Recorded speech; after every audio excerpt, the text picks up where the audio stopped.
Renungan pada hari ini diambil dari kitab Kejadian. Demikian firman Tuhan yang disampaikan di dalam Kejadian 41 ayat 53 sampai 57.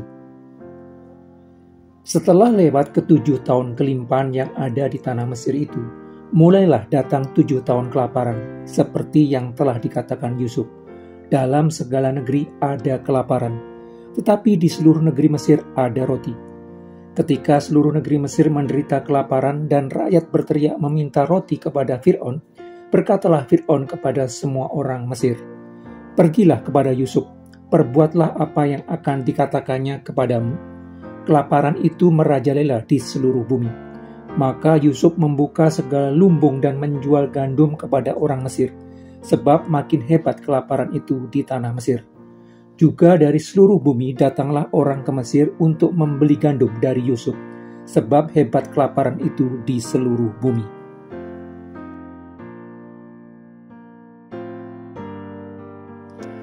Beberapa saat sebelum diangkat menjadi Perdana Menteri Mesir, Yusuf telah menubuatkan akan datang 7 tahun masa kelimpahan hasil pertanian dan 7 tahun masa kesukaran akibat paceklik. Kemudian ketika telah menjadi Perdana Menteri Mesir, selama 7 tahun masa kemakmuran, Yusuf mengumpulkan 1/5 dari hasil panen rakyat Mesir. Selama 7 tahun masa kelimpahan itu, Yusuf menimbun gandum seperti pasir di laut, sangat banyak, sehingga orang berhenti menghitungnya, karena memang tidak terhitung. Selama 7 tahun masa kemakmuran, mungkin banyak orang bertanya-tanya, mengapa Perdana Menteri Mesir memaksa menyisihkan 20% dari bahan makanan yang dihasilkan rakyat Mesir dan ditimbun di gudang-gudang di berbagai kota di Mesir. Ketika masa kemakmuran sedang dinikmati, banyak orang Mesir tidak bisa memahami tindakan menyisihkan 1/5 dari hasil panen yang mereka dapatkan, karena berpikir masa kelimpahan itu akan terus terjadi di sepanjang masa. Kemudian, sebagaimana yang telah dinubuatkannya sebelumnya, setelah 7 tahun masa kelimpahan akan segera datang 7 tahun masa kesukaran. Masa kesukaran itu benar-benar datang menyergap Mesir dan berbagai wilayah sekitarnya, persis seperti yang dinubuatkan sebelumnya. Masa kesukaran itu berupa tidak dihasilkannya apapun yang ditanam dari tanah Mesir dan berbagai wilayah sekitarnya. Bibit tanaman yang sama ditanam di tanah yang sama tidak menghasilkan hasil sebagaimana yang diharapkan. Padahal selama 7 tahun sebelumnya, hasilnya begitu baik dan berlimpah. Melalui peristiwa ini, Tuhan ingin menunjukkan bahwa Dialah yang menguasai dunia perekonomian maupun pertanian. Karena Tuhan memberikan, maka orang Mesir bisa memperoleh hasil panen melimpah selama 7 tahun.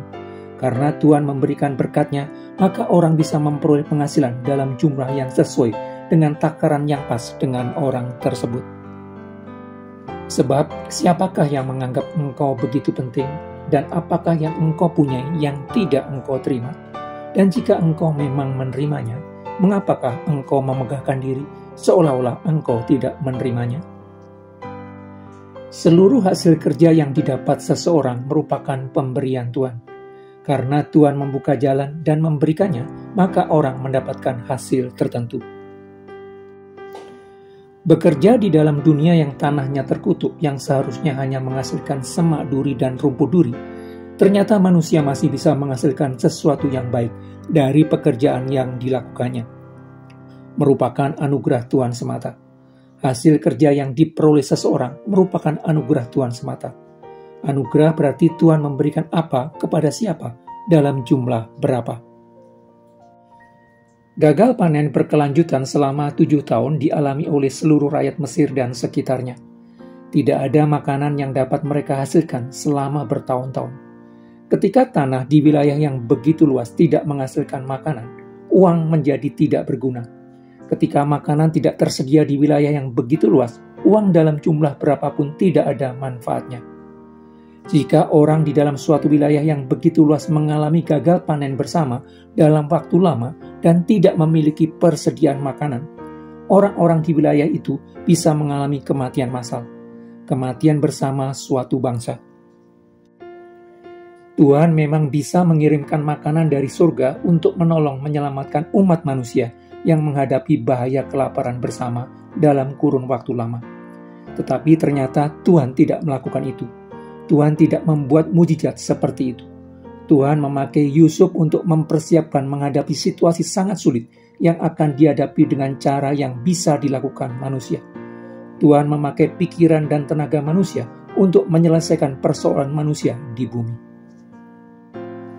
Ketika masa paceklik sulit dan lama itu datang, simpanan gandum yang dikumpulkan Yusuf selama 7 tahun sebelumnya menjadi jawaban atas persoalan yang rakyat Mesir hadapi. Pada masa kesukaran panjang itulah penyisian penghasilan berupa hasil panen baru terlihat manfaatnya. Yusuf lalu menjual bahan makanan yang disimpannya kepada seluruh orang Mesir. Bahkan orang-orang dari negeri lain pun datang ke Mesir untuk membeli bahan makanan di Mesir akibat ketiadaan bahan makanan di wilayah lain. Tindakan menyisihkan dan menyimpan hasil panen selama 7 tahun menyelamatkan begitu banyak orang dari kematian massal. Melalui Yusuf, Mesir telah menjadi saluran berkat bagi umat manusia di bumi. Hikmat yang Allah tunjukkan kepada orang Mesir melalui Yusuf mengajarkan prinsip penting yang akan terjadi di sepanjang sejarah umat manusia. Tidak akan pernah ada kemakmuran terus-menerus, tidak akan pernah ada situasi baik terus-menerus, tidak akan ada masa penuh kelimpahan terus-menerus. Situasi baik akan selalu diselingi situasi buruk. Musim hujan akan selalu diselingi musim panas. Masa kemakmuran ekonomi akan selalu diselingi dengan masa kesulitan ekonomi. Pada masa kemakmuran, manusia tidak boleh menghabiskan seluruh penghasilannya untuk keperluan harian. Sebagian dari penghasilan harus disimpan supaya bisa digunakan ketika masa sulit tiba. Pada saat situasi baik, orang tidak boleh menghabiskan seluruh berkat materi yang Allah berikan.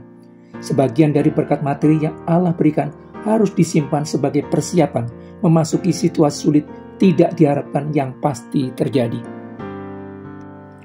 Melalui gagasan yang disampaikannya yang menjadi solusi atas situasi sulit nasional yang telah diantisipasi sebelumnya, Yusuf akhirnya memahami bahwa Allah mengirimnya ke Mesir 12 tahun lebih awal dengan tujuan untuk mempersiapkan Yusuf menjadi kepanjangan tangan Allah untuk memelihara kehidupan banyak orang, termasuk saudara-saudara dan orang tuanya. Yusuf dikirim ke Mesir melalui situasi sulit panjang untuk mempersiapkannya menjadi orang yang menyelamatkan sebuah bangsa dari kematian massal. Demikian pula dengan pembentukan Tuhan bagi diri kita melalui berbagai situasi sulit yang kita alami, seringkali tujuan terjadinya baru bisa kita pahami bertahun-tahun kemudian. Karena itu, belajar untuk percaya dan mempercayakan diri kita kepada Allah akan membawa diri kita kepada kondisi yang dirancangkannya bagi diri kita dengan damai sejahtera di hati.